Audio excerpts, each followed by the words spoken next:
Good morning.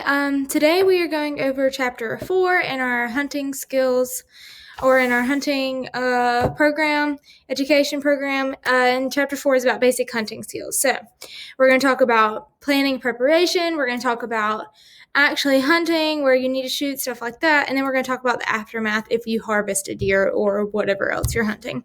Okay, so planning and preparation. A successful hunt begins with careful planning and preparation. You need to be ready. So the process usually requires more time than the hunt itself. So, the steps you need to take to prepare for a hunt are educate yourself about the game you'll be hunting and its environment, obtain the most current state regulations. You need to know what the laws are that you're supposed to be following, buy appropriate clothing and gear for the environment. If it's super cold outside, you don't need to be wearing short sleeves and shorts. You need to have insulated clothes and thick socks. Secure lease arrangements and permits. Dogs and horses may require a vet certificate or a current vaccination record. Visit the site in the off-season to prepare blinds and cabin facilities.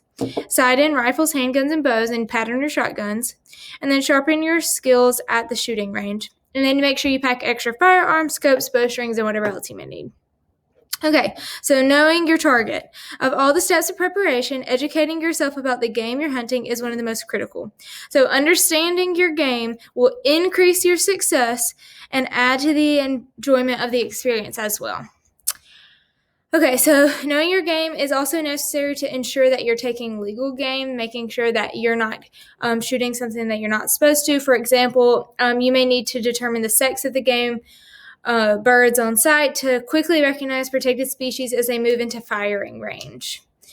And you also need to be able to tell the difference between games. So, like if you're hunting in the same place that white-tailed deer and mule deer occupy, then you need to be able to identify the two types and know which one that you're hunting.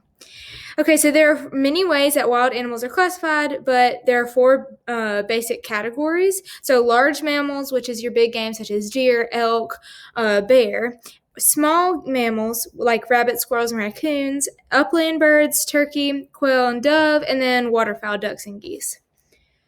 If I had to guess, most of us probably hunt deer, ducks, maybe squirrels occasionally. Okay, animal characteristics. So whatever you're hunting, a basic understanding of the animal's characteristics will help you develop an effective strategy for identifying and tracking it. So there are four basic characteristics that animals can be identified. So I think this is the answer to one of your workbook questions. Four basic characteristics. Those are distinctive markings, sounds, movement, and group behavior. So distinctive markings are like things that only that species has. So like the black cheek patch on male pronghorns, or the flags of the white-tailed deer, their little tails, the face pattern on a gray fox, the green head on a mallard drake, the red, white, and blue on the head of a male turkey. Sounds, the wild call of the sandhill crane, the familiar honk of the goose, the gobble of a strutting tom's turkey, and the grunt of the deer, the howl of a coyote. And we actually use sounds to also bring in animals. I think we'll talk about that in a minute. Okay, movement. So the bounce of a mule deer, the fast or slow wing beats of some waterfowl, the zigzag in-flight pattern of common snipe when flushed. So however these animals move may be different from other species, and that helps us determine. Group behavior. Flock patterns, such as the familiar V shape of certain migratory birds, various types of herd behavior. So the way they act when they're with each other. So a lot of times you'll see turkeys together. Sometimes deer travel in like threes or fours. So you'll see that. Further study will help you learn other ways to identify and understand your game that you're targeting, including signs the animal leaves, camouflage capability, and behavior. Okay, so there are a bunch of different types of hunting strategies, and I'm going to explain what they all are, and some of them I'll go into a few more details because it's either on your test or in the workbook questions that you have to answer. So, hunting strategies are hunting techniques, are skills honed through education and experience. So, and ideally, beginning hunters, if you've never hunted before, you need to work with someone that's experienced in hunting. You don't need to try to go out and do all this on your own. Okay, so still hunting. Still hunting is when you are literally staying still. So still hunting is walking stealthily through an animal's habitat, stopping frequently, sometimes for long periods, to scan and listen for game. As a general rule, you want to spend at least 10 times longer being still and observing than you actually are moving. So that's why still hunting. Stalking. So the difference between still hunting and stalking is when stalking, you follow signs leading to a particular type of game or group of animals or close to the distance to game you already spotted. Or close the distance to game you already spotted. Sorry. So the difference between still hunting and stalking, this is an answer somewhere, is that when stalking, you're following signs that'll lead you to an animal, and when still hunting, you're just taking a shot in the dark. So you're following in stalking, you're following trails, you're following sounds, you're following scents. Let's see. Okay, posting. Posting involves sitting or standing in one spot. This is probably what most of us do when you're getting in a tree stand or in a blind. You're just posting. Ground blinds. Ground blinds are makeshift or temporary structures located on the ground. So it's similar to posting, but you're on the ground. Elevated stands are tree stands. Sorry, I lost my spot. Tree stands, the ladders, whatever it is that you use. Game calling. So game calling is an effective technique for most animals. There are a variety of sounds that can be imitated to draw game near you. Territorial sounds, feeding sounds, distress sounds. So you're putting out a sound to call the game into you. Driving. So driving involves a group of hunters, some acting as drivers and others acting as posters. So drivers spread out across the field or woods and push game out of cover, and posters take positions at the end of the cover to intercept game pushed out by the drivers. Excuse me. So that's driving. Flushing involves using noise, movement, or dogs to cause game to become nervous and leave their cover. Dogs. Dog hunting is when you take dogs with you and they help you catch or track the game. So there are several breeds of dogs that can be used for hunting different game species. Some dogs can be used to hunt several types of game animals. So we have pointers that are used for upland game birds, retrievers that retrieve waterfowl, and they can also be trained to hunt other birds. Spaniels are used as flushers. Hunting hounds are used to hunt raccoons and rabbits in the southeast, lions and bears in the west, and deers in some states. And so I don't know if it's a thing in North Alabama. I'm assuming that it probably is, but they go hog hunting, and they use dogs to track down the hogs for them as well. Dog hunting is the type of hunting my dad used to take me on, so I grew up doing that kind of hunting. So I hate sitting still hunting because it's just not as fun to me. Okay, trapping. So trapping fur-bearing animals was once a full-time occupation. Today, regulated trapping is an important tool for managing our nation's natural resources. So trapping helps you control animal populations by minimizing starvation, reducing spread of disease, and controlling habitat damage or destruction. My parents used to trap certain animals that were eating their goats. So trapping can really help you out if you have animals that are hurting your property or your animals, your livestock. So trapping helps protect personal property by preventing or decreasing flooding caused by beaver dams, damage to homes, trees, gardens, and agricultural crops, killing of livestock or pets. Trapping protects certain endangered or threatened species from predatory fur bearers. Okay, so there's a bunch of stuff here about how to properly trap, how to trap in water, stuff like that. We're going to move on. If you're in the book, we're now on page 36. Okay, vital shots. We're going to talk about where we need to be shooting our game at. And there are pictures here, and in the Google Doc, I have put, it's called Chapter 4, I've put pictures as well of the vital shots. Let me pull them up so I can talk about them while we're looking. There we go. Let's see. There we go. Okay, so every hunter wants to bring home the game he or she is seeking.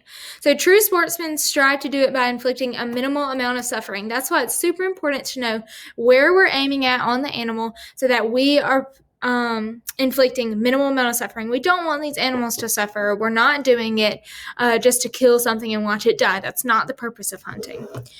Okay, so to achieve these twin goals, it's essential that you understand the anatomy of the game you're after and learn how to do how to place a shot for a clean kill. So the most effective shots are delivered to an animal's vital organs, the heart and the lungs. That's an answer, okay? So the most effective shots are delivered to an animal's vital organs, the heart and the lungs. So in large game animals, these organs lie in the chest cavity behind the front shoulder. So you can see here, it's behind the front shoulder, So you're always aiming for right in that shoulder area, right behind it. Let's see. So a lung shot is the most effective shot for big game. So you're really trying to hit the lungs rather than the heart, but either one will do the job. So the area of the vital organs also contain major blood vessels and arteries. A shot in this area causes considerable bleeding. If the animal doesn't die immediately and tries to flee, it'll leave a blood trail that's easy to track, okay? So we are able to track these animals if we shoot them and they don't go down immediately. Aside from being a good marksman, the key to a clean kill is patience. Hunters should limit shots to the vital organs only. If you do not have a clear shot to the vital organs, wait until the animal presents the best possible shot. So just because you see an animal doesn't mean you need to automatically get your gun out and shoot it right away. Give it time to turn where you have a good shot. Okay, so choosing the proper shot angle. Oh, and then let's just talk about the turkey real quick. So the most effective firearm shot for a turkey is to the head and neck. The preferred shot angle for bow hunters is broadside, aiming for the heart or lungs. And we're going to talk about what broadside means right now. So, choosing the proper shot angle. The shot angle is the angle at which the animal is standing in relation to the hunter. Knowing which angle offers the most effective and least effective shots is an essential part of being a responsible hunter. Okay, so broadside. The broadside shot angle is the preferred shot angle for both firearm and bow hunters for larger game animals such as elk, deer, and bear. So firearm, the broadside position offers several excellent shots for a firearm hunter. The best target is the shoulder and chest area. So this is when they're standing like sideways. We can see them much like the elk is right here. Okay. The bow for broadside offers the best shot for the largest big game animals. For most big game, the aiming spot is straight above the back side of the front leg, 1/3 of the way up from the bottom of the chest. An arrow will penetrate the ribs, but not the shoulder bone. Wait until the near leg is forward and aim behind the shoulder. Okay, so I'm not going to go into detail about the other types of shot because broadside is the one that's talked about in our workbook and in our test. So quartering away is another one, quartering toward. And on page 37, you can see pictures of the different types. Head-on and rear end. Okay, approaching down game. So we've made the shot. Our game is down. A downed deer or other large animal should be approached carefully from above and behind the head. So if the animal is still alive, it can't see you, so you're walking out behind the head. If the animal appears to be dead, wait a short distance away for a few minutes. Wait for any rise and fall of the chest cavity. So you're looking to see if it's still breathing. Notice whether the eyes are closed. The eyes of a dead animal are usually open. You can be certain that the animal is dead if the eye doesn't blink when touched with a stick. If the animal is still alive, it should be finished with a quick shot to the base of the ear. But if you want to mount the game, place your shot in the heart and lung area, which is the same area you were initially aiming for. Okay, so once the animal is dead, follow the state regulations for reporting or recording a kill. Some states require you to tag the animal immediately and indicate the date of the kill, then begin field dressing. I do believe that Outdoor Alabama now has an app where you can tag your deer, so you can just do it on your phone real quick while you're out there. On the left-hand side of page 38, you can see a game care kit, and I believe I've also put a picture. Yeah, there's a game care kit. So that's all the things you're going to need to know for when you harvest your animal. Okay, so field care of game. The field care basics, the growth of bacteria is the cause of swollen meat. So there are 3 main factors that contribute to bacteria growth. Heat, moisture, and dirt. Heat is the number one concern. Okay, heat is the number one concern. Bacteria grow rapidly in a carcass, especially if it's allowed to stay warm. So meat begins to spoil at above 40 degrees Fahrenheit. Moisture also encourages the growth of bacteria, and dirt can introduce bacteria to the game. Basic field dressing techniques help cool game by removing entrails, which lower body heat by allowing air into the body cavity. As a rule, it's best to field dress immediately. When cooling the body, use available shade. Hang the deer if possible so that you get it away from that dirt. For larger animals such as deer, elk, and moose, you should prop the carcass open with a clean stick to allow it to circulate. In warm weather, it's helpful to place squirrels and doves in a cooler after dressing as long as they remain dry. Dispose of entrails carefully. Don't just leave them hanging on the side of the road or somewhere where a dog can take them near someone's house. Keep meat clean by covering it with cheesecloth. This also protects it from flies, which lay eggs in exposed flesh. Rubbing meat with black pepper also will repel insects. Because moisture damages meat, don't use excessive amounts of water to wash the cavity. Allow it to dry. If you plan to process the animal yourself, skin the animal as soon as possible to allow the carcass to cool. So a sure way to ruin meat as well as earn the disdain of non-hunters is to tie the animal to the hood or roof of your car where it's exposed to heat, exhaust fumes, road salt, and airborne dust. Make sure you take something to wrap the deer in, to take it back to your house or to the processor. Put it in the bed of the truck with the tailgate closed. That way people don't see it. You don't want to be a meme on the internet about how awful hunters are and how we hate animals and blah, blah, blah, blah. Just cover it up. Take the picture, post the picture, but don't just have it out where people can judge you or whatever. Okay, so I have a video posted of how to field dress a deer. This is graphic. If you are someone who passes out when you see organs, or you don't want to see a man put his hand inside of a carcass, then don't watch the video. It's very short. It's how to field dress in like 6 minutes or something. There are hundreds of ways to field dress. And just because you don't do it this way doesn't mean it's wrong. Okay. So you can watch the video of how to field dress a deer, and he gives you recommendations for knives that you can use and stuff like that too. So that'll be helpful. Okay, transporting game. Keeping the dressed game cool and free of insects. If you quarter the animal, pack the quarters in ice chest. Don't process the deer beyond quartering until you reach your final destination. Be sure to keep proper evidence of sex if required by the game laws. Okay, so some hunters can take their game to a commercial meat cooler where they can age the deer. Okay, so that was chapter 5. Chapter 4, sorry. Let's go over our answer. So it is critical that you know about the game you're hunting because, and this one's multiple choice.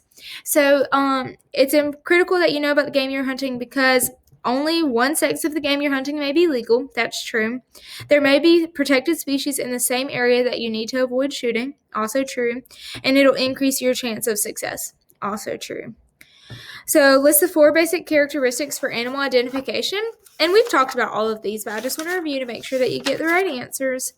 So animal characteristics, the 4 basic ones are distinctive markings, sounds, movement, and group behavior. Unlike still hunting, stalking involves following signs left by the animal. Remember, we talked about that on page 33. Flank is a hunting technique that involves a group of hunters who are spread out and move to push the game toward other hunters waiting at the end of the cover. That's driving. A true sportsman not only strives to bring home the game he or she is seeking, but also strives to inflict the minimal amount of suffering on the game. The most effective place to shoot an animal is the vital organs, which are the heart and lungs. A broadside shot is preferred for larger game animals such as deer, elk, and bear. Remember, because that gives us the best angle on our vital organs. When approaching a downed deer or other large animal, you should pause above and behind the animal's head and watch for chest cavity for any movement. And once you are sure the game is dead, you should immediately tag it and then begin field dressing. And the 3 things that contribute to meat spilling are dirt, moisture, and heat. Next week, so I'm supposed to have a sub today. For those of you that are actually sitting in my class, I'm supposed to have a sub today, but they canceled on me. So I'm going to be doing professional development courses. I'm going to take some classes today while we're in class. So on Thursday and Friday, whenever you have me, we're going to practice tracking deer, and I think we're going to make a turkey call. So I think that'll be a lot of fun, and I can't wait for that. So just know we're going to do some hands-on things at the end of the week. for this. I've posted a hunting game that you can play in class if you have any downtime. There's like a bunch of different Grammarly levels. does more than catch errors. There's a bunch of different levels. With Grammarly, you can find really good. Okay, there's a bunch of different levels that you can play. It's free. It's kind of fun. I played one of the levels earlier, so you can practice aiming broadside. Okay, so start on level 1 and work your way forward. Oh, there's a bunch of levels, so you'll be playing this all class. So that's all I have. If you have any questions, let me know. I hope you're bringing in canned food stuff today. Make sure you turn it in to me. I hope you're happy and healthy, and I hope to see you soon. Or I am seeing you because you're in class. Okay, bye.